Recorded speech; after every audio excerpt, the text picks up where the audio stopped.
Yunani kuno. Yunani adalah sebuah negara di Eropa Tenggara yang dalam bahasa Yunani dikenal sebagai Hellas atau Ellada dan terdiri dari sebuah daratan semenanjung dan kepulauan. Yunani kuno adalah tempat kelahiran filsafat barat yang tokohnya adalah Socrates, Plato, dan Aristoteles. Kemudian sastra, tokohnya Homer dan Hesiod.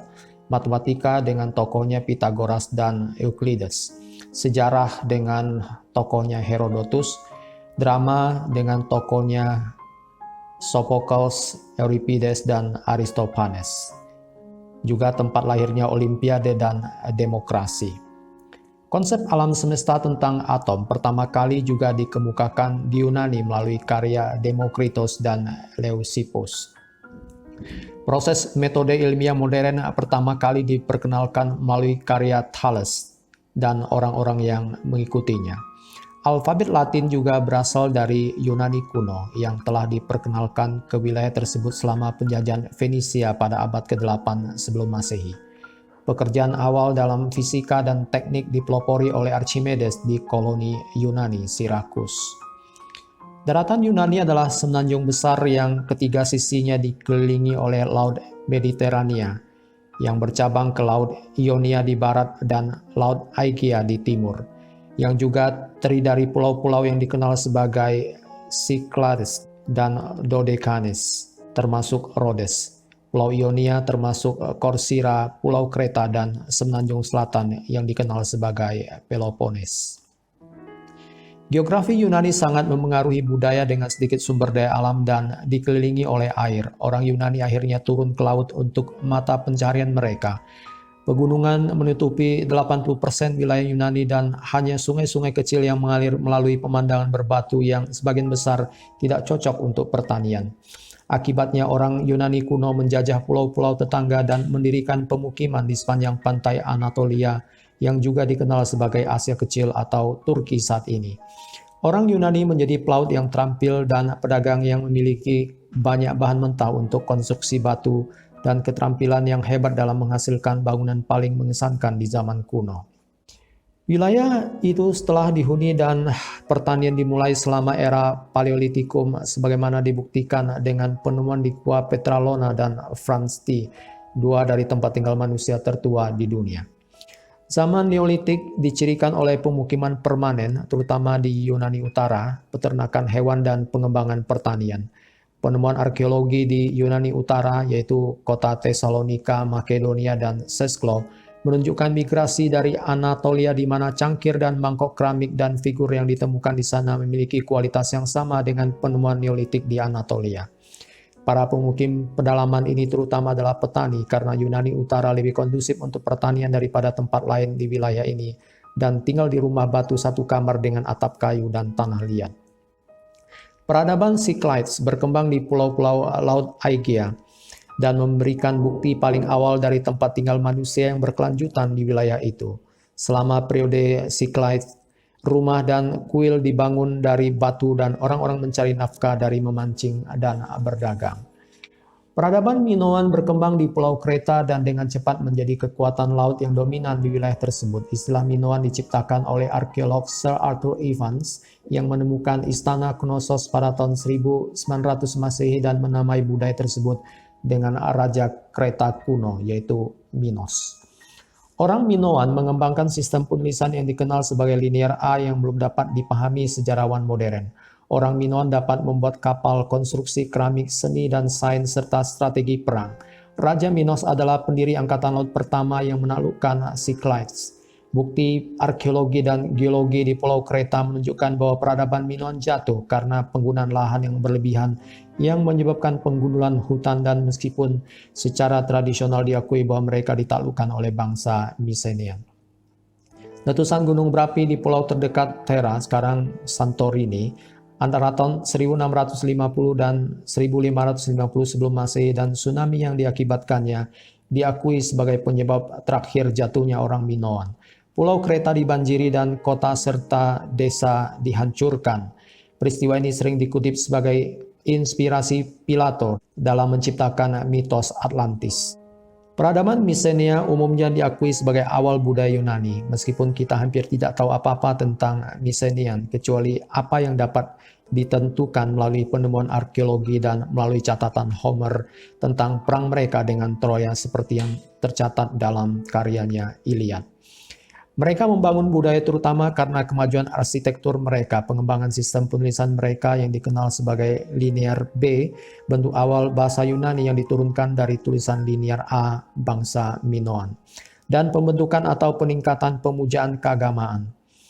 Bangsa Mycenaean tampaknya sangat dipengaruhi oleh suku Minoan di Kreta dalam memuja Dewi Bumi dan Dewa Langit, yang pada waktunya nanti menjadi dewa klasik Yunani.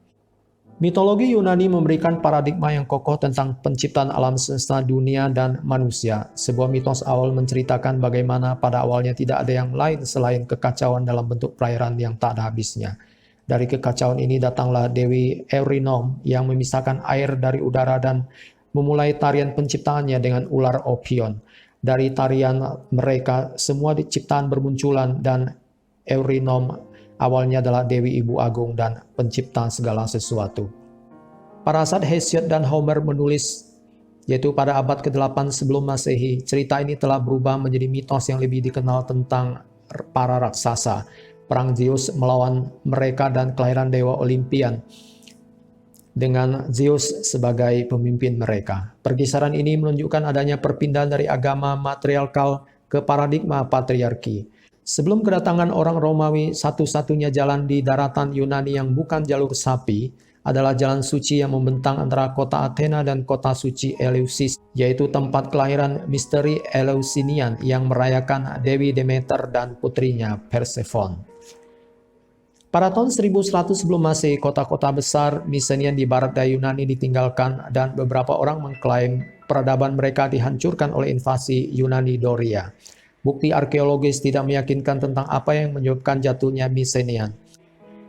Mulai tahun 585 sebelum Masehi, filsuf Yunani pertama, Thales dari Miletus, melakukan penelitian ilmiah yang akan membuat terobosan penting dalam filsafat dan matematika Yunani. Periode kuno Yunani yaitu tahun 800 sampai 500 sebelum Masehi ditandai dengan diperkenalkannya Republik Athena, bergerak menuju pemerintahan yang demokratis dan diorganisir sebagai satu negara kota atau polis. Lembaga hukum juga dikembangkan dalam reformasi Draco di Athena. Festival Panathenaik besar didirikan, tembikar Yunani dan patung Yunani yang khas lahir, dan koin pertama dicetak di kerajaan Pulau Aegina. Ini kemudian menyiapkan panggung untuk berkembangnya periode klasik Yunani kuno yang diberikan pada tahun 500 sampai 400 sebelum Masehi, atau lebih tepatnya 480 sampai 323 sebelum Masehi, yang dimulai dari kemenangan Yunani di pertempuran Salamis mengalahkan Persia hingga kematian Alexander Agung.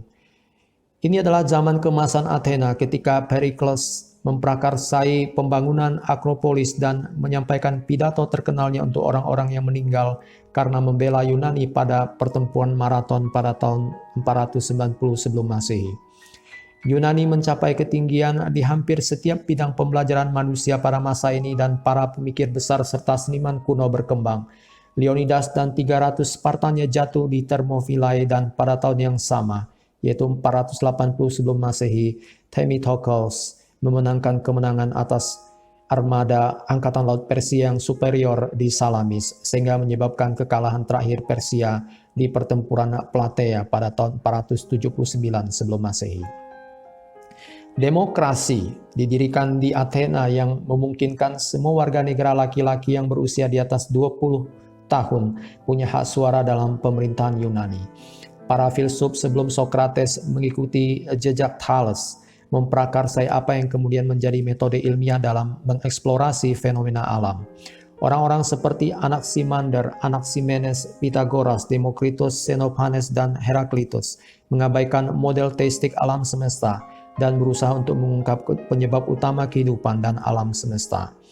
Penerus mereka diantaranya adalah Euclides dan Archimedes, terus memajukan ilmu pengetahuan Yunani dan penyelidikan filosofis yang selanjutnya menetapkan matematika sebagai disiplin ilmu yang serius. Socrates, Plato, dan Aristoteles telah memengaruhi budaya dan masyarakat barat selama lebih dari 2000 tahun. Periode ini juga mengalami kemajuan dalam arsitektur dan seni dengan pergeseran dari ideal ke realistik. Karya patung Yunani terkenal seperti marmer Parthenon dan Diskobolos, yaitu pelempar cakram, berasal dari masa ini dan melambangkan minat seniman dalam menggambarkan emosi, keindahan, dan pencapaian manusia secara realistis yang disajikan dalam karya yang menampilkan keabadian. Semua perkembangan budaya ini dimungkinkan bagi Athena setelah kemenangan atas Persia pada tahun 480 sebelum Masehi.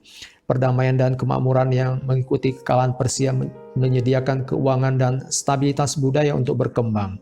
Athena menjadi negara adidaya saat itu dengan angkatan laut terkuat, mampu menuntut upeti dari negara kota lain dan menegakkan keinginannya. Athena membentuk Liga Delian, aliansi pertahanan yang tujuannya untuk mencegah penyerangan dari Persia. Negara kota Sparta meragukan ketulusan Athena dan membentuk asosiasi mereka sendiri untuk perlindungan terhadap musuh-musuh mereka. Mereka membentuk Liga Peloponnesia. Negara kota yang berpihak pada Sparta semakin menganggap Athena sebagai penindas dan tiran, sementara kota-kota yang berpihak pada Athena memandang curiga Sparta dan sekutunya. Ketegangan antara kedua pihak ini akhirnya meletus dalam apa yang kita kenal sebagai Perang Peloponnesia pertama tahun 460 sampai 445 sebelum Masehi dan berakhir dengan gencatan senjata, sehingga kemakmuran yang berkelanjutan bagi kedua belah pihak. Sementara pada Perang Peloponnesia kedua 431 sampai 404 sebelum Masehi, Athena runtuh, Sparta menang tapi akhirnya bangkrut setelah perang berkepanjangan dengan Thebes. Periode klasik akhir tahun 400 sampai 330 sebelum Masehi, di mana terjadi kekosongan kekuasaan yang ditinggalkan oleh jatuhnya Athena dan Sparta, kemudian diisi oleh Philip II dari Makedonia. Setelah kemenangannya atas pasukan Athena dan sekutunya di pertempuran Chaeronea pada tahun 338 sebelum Masehi, Philip II menyatukan negara kota Yunani di bawah pemerintahan Makedonia. Setelah pembunuhannya pada tahun 336 sebelum Masehi, putranya Alexander kemudian naik tahta. Alexander Agung melanjutkan rencana ayahnya untuk menginvasi Persia sebagai pembalasan atas invasi Persia ke Yunani pada tahun 480 sebelum Masehi. Karena Alexander menguasai hampir seluruh Yunani di bawah komandonya, pasukan tetap dengan ukuran dan kekuatan yang cukup besar dan perbendaharaan penuh, Alexander tidak perlu repot mencari sekutu atau berkonsultasi dengan siapapun mengenai rencananya untuk menginvasi Persia. Ia memimpin pasukannya ke Mesir, melintasi Asia Kecil, melalui Persia dan akhirnya ke India. Dibimbing di masa mudanya oleh Aristoteles, Alexander akan menyebarkan cita-cita peradaban Yunani melalui penaklukannya. Alexander menyebarkan seni, filsafat, budaya, dan bahasa Yunani ke setiap wilayah yang dikuasainya. Pada tahun 323 sebelum Masehi, Alexander meninggal dan kerajaan yang luas dibagi oleh 4 jenderalnya. Ini memulai apa yang kemudian dikenal oleh sejarawan sebagai periode Helenistik, di mana pemikiran dan budaya Yunani menjadi dominan di berbagai wilayah di bawah pengaruh para jenderal ini. Setelah Perang Diadochi, Antigonus pertama mendirikan dinasti Antigonid di Yunani yang kemudian hilang. Itu diperoleh kembali oleh cucunya Antigonus II Gonatas pada tahun 276 sebelum Masehi yang memerintah negara itu dari istananya di Makedonia. Republik Romawi pada tahun 168 sebelum Masehi mengalahkan Makedonia di pertempuran Pydna. Setelah tahun ini Yunani terus-menerus berada di bawah pengaruh Roma. Pada tahun 146 sebelum Masehi, wilayah itu ditetapkan sebagai protektorat Roma dan Romawi mulai meniru budaya Yunani. Pada tahun 31 sebelum Masehi, Kaisar Octavianus mencaplok negara itu sebagai provinsi Roma, menyusul kemenangannya atas Mark Antony dan Cleopatra di pertempuran Actium. Octavianus menjadi Kaisar Augustus dan Yunani menjadi bagian dari Kekaisaran Romawi.